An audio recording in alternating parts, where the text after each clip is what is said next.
দিবসের মধ্য দিয়ে ইস্কনের প্রধান কেন্দ্রে মায়াপুর সাড়ম্বরে পালিত হচ্ছে শ্রীকৃষ্ণের জন্মাষ্টমী উৎসব। সকাল থেকে সাজো সাজো রব মায়াপুর ইস্কন মন্দিরে। অসংখ্য দেশি বিদেশি ভক্তদের আগমনে মিলন মেলায় পরিণত হয়েছে ইস্কন মায়াপুর। সোমবার ভোর 4:30 থেকে মঙ্গল আরতির মাধ্যমে শুরু হয়েছে জন্মাষ্টমী উৎসব। হরিনাম সংকীর্তন সহ বিশ্ব শান্তির যজ্ঞ, শ্রীকৃষ্ণের নামকরণ, দামোদর অষ্টকম পাঠ ছাড়াও নানান রকম অনুষ্ঠান। আজ রাতে ভগবান শ্রীকৃষ্ণের জন্মের সন্ধিক্ষণেই হবে মহাভিষেক অনুষ্ঠান। ইস্কনের সমস্ত ভক্তরা উপবাস থেকে হরিনাম সংকীর্তনের মাধ্যমে সারাদিন কৃষ্ণ ভজনায় মেতে থাকবেন।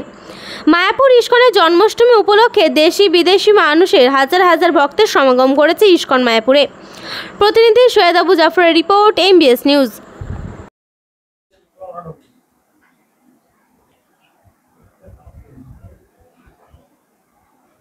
আজ শুভ জন্মাষ্টমী মহামহোৎসব ইস্কন হেডকোয়ার্টার্স শ্রীধাম মায়াপুরে যথাযথ ধর্মীয় মর্যাদার সঙ্গে পালন করা হচ্ছে।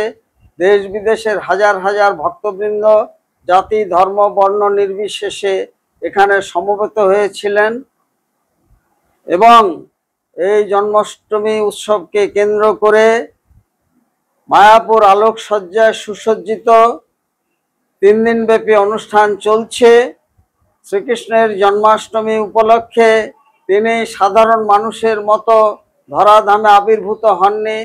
তিনি কংসের কারাগারে শঙ্খ চক্র গদা পদ্মধারী রূপে আবির্ভূত হয়েছিলেন এবং সমগ্র বিশ্বে মৈত্রী প্রীতি ভালোবাসা স্থাপন করেছিলেন।